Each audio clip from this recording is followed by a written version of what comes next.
Silahkan like, subscribe, dan bunyikan lonceng. Bapak, Ibu, Saudara-saudari yang terkasih di dalam Kristus.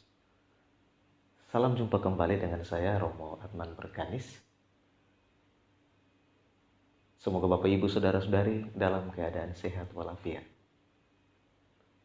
Saya akan menemani kalian sepanjang hari ini dengan renungan yang akan saya suguhkan pada kesempatan ini. Selamat menonton, selamat berefleksi.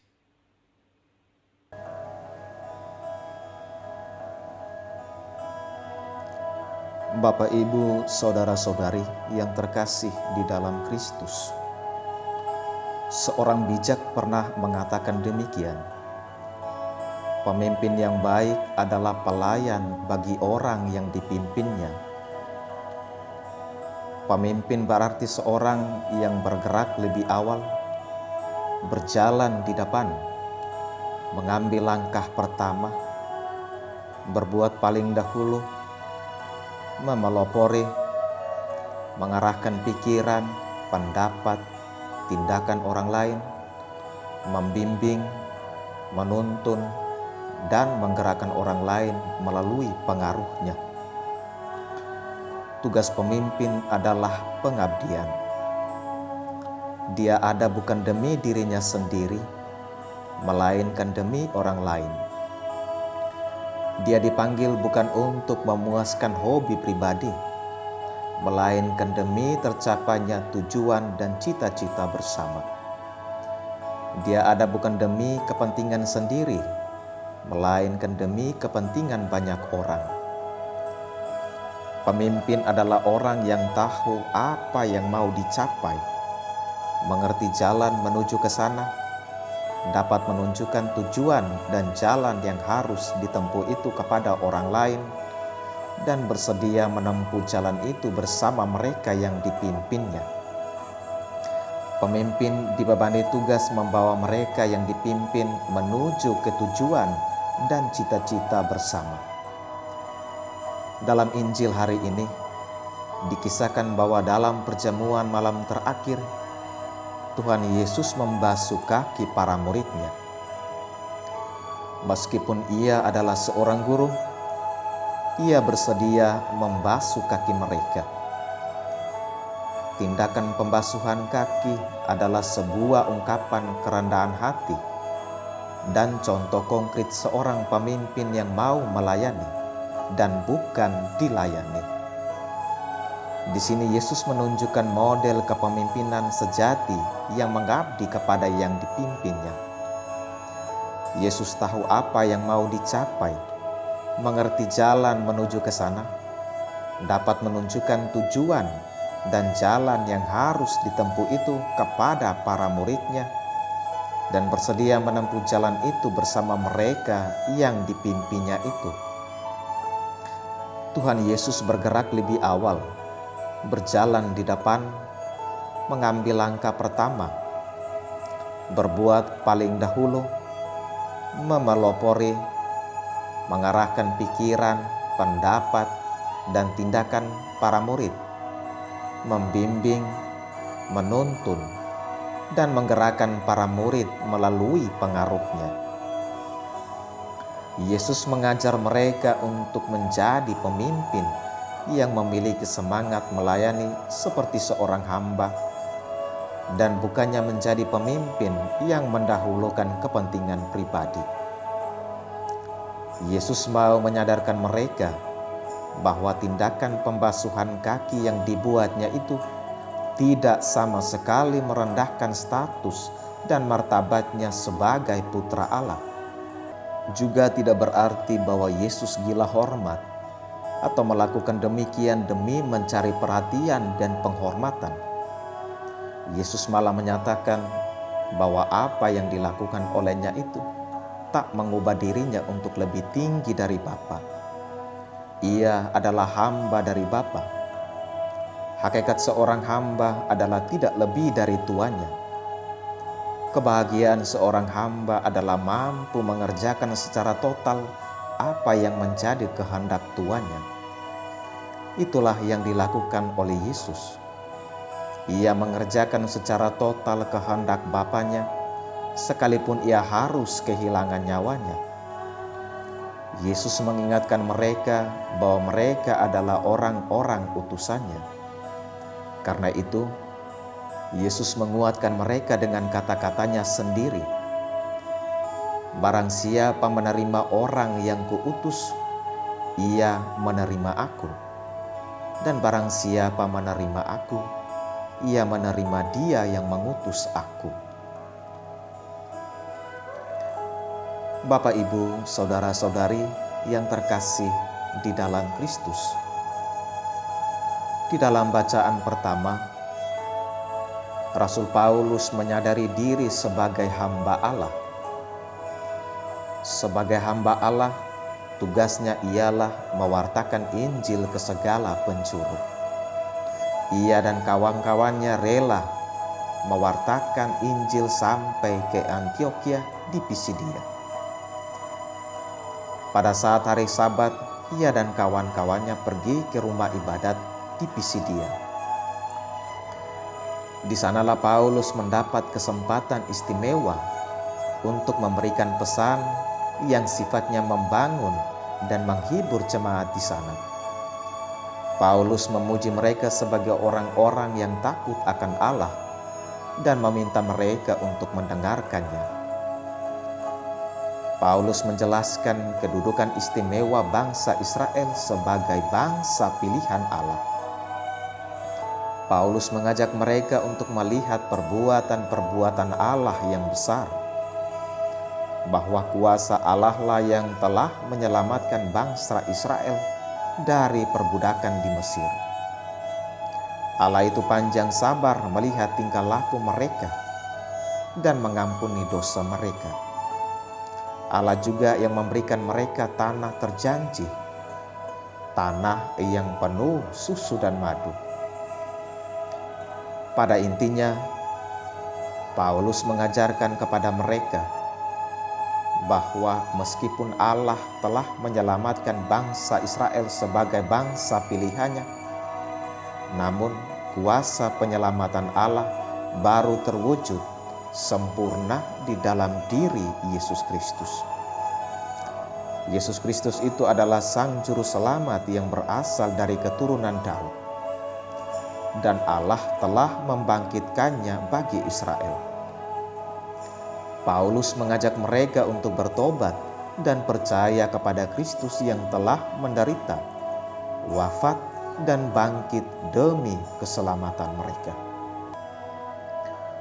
Bapak, Ibu, saudara-saudari yang terkasih di dalam Kristus, hari ini Tuhan Yesus juga menyadarkan kita bahwa kita adalah orang-orang utusannya. Itu berarti kita ini adalah hambanya. Sebagai hamba berarti melakukan apa yang diperintahkan oleh Kristus. Yesus mau agar kita menempatkan diri kita sebagai hamba yang setia terhadap tuannya dan menempatkan diri lebih kecil atau lebih rendah kedudukannya dari sang tuan. Seorang hamba yang baik akan selalu mengikuti kemanapun tuannya pergi dan tak pernah mendahului tuannya.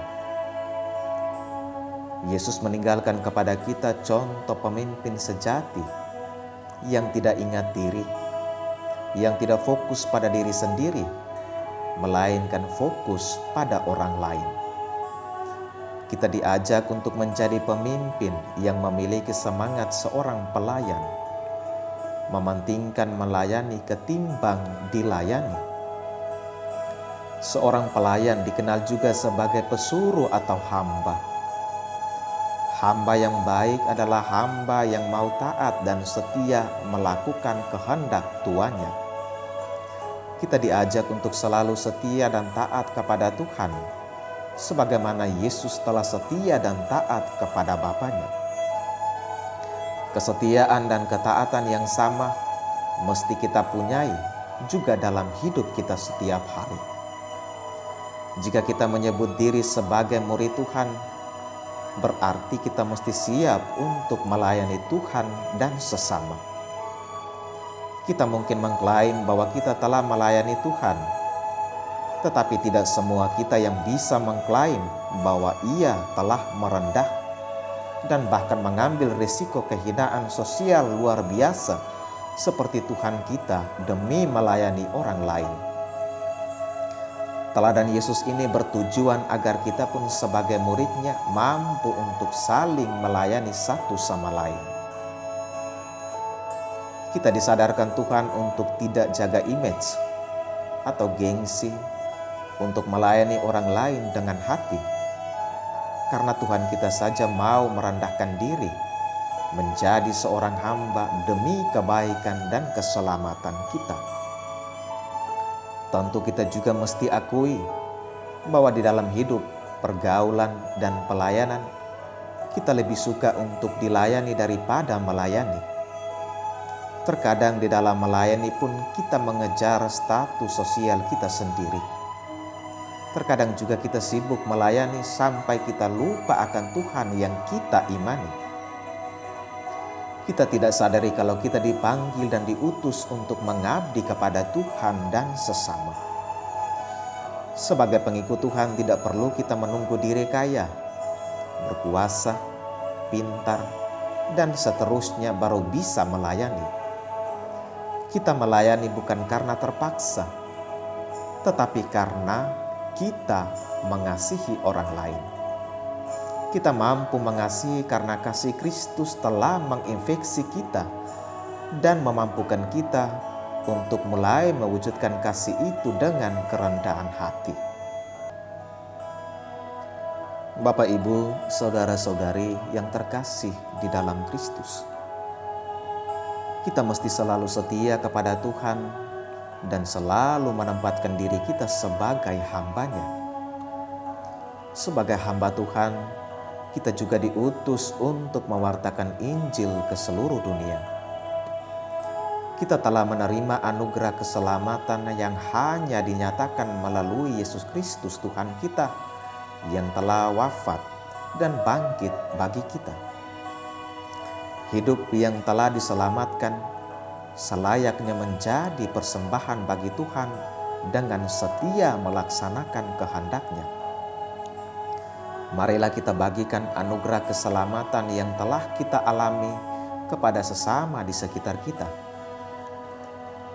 Keselamatan itu adalah Kristus pribadinya, dan kita tertangkap oleh tatapan-Nya yang dapat mengubah kita. Tuhan tidak selalu mengubah kepentingan kita segera, juga tidak segera memberi kita kemampuan untuk tidak pernah membuat kesalahan lagi, atau bahkan hanya sekedar untuk mengoreksi diri kita. Perubahan yang kita alami pertama-tama adalah kita menyadari kehadirannya yang meletus ke dalam hidup kita dan menarik kita kepadanya. Kita perlu percaya bahwa perawakan kita sebagai manusia membuat kita menginginkan kehidupan yang lebih bermanfaat. Kita perlu sadari bahwa ada kebahagiaan yang lebih besar, yaitu hiduplah bergantung pada Tuhan. Kita dapat menyadari kegunaan hidup kita terletak pada kesesuaian dengan Tuhan yang mencintai kita di dalam melakukan sesuatu yang bermanfaat bagi Dia yang mencintai kita.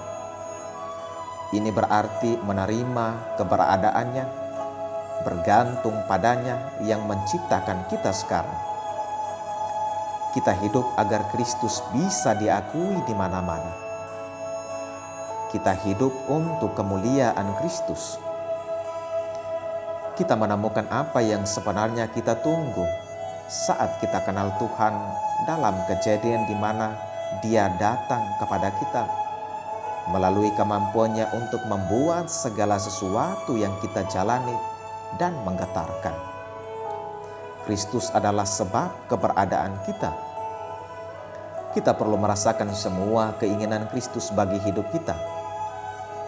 Karena tanpa Kristus, kita hidup dalam kekosongan. kita mungkin menemukan kehadiran Tuhan, namun seiring berjalannya waktu, kita menemukan banyak hal lain sehingga kita melupakannya. Bagaimana kita bisa hidup jika kita melupakan Tuhan? Kita perlu menjaga kehadirannya untuk tetap hidup di dalam diri kita.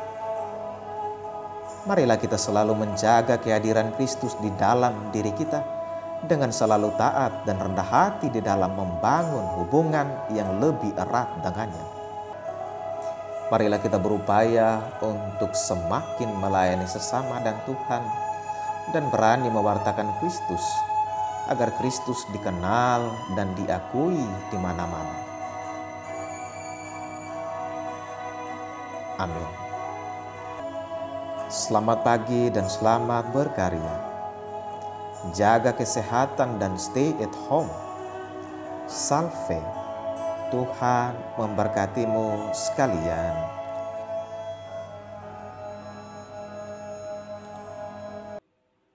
Terima kasih sudah menonton video ini.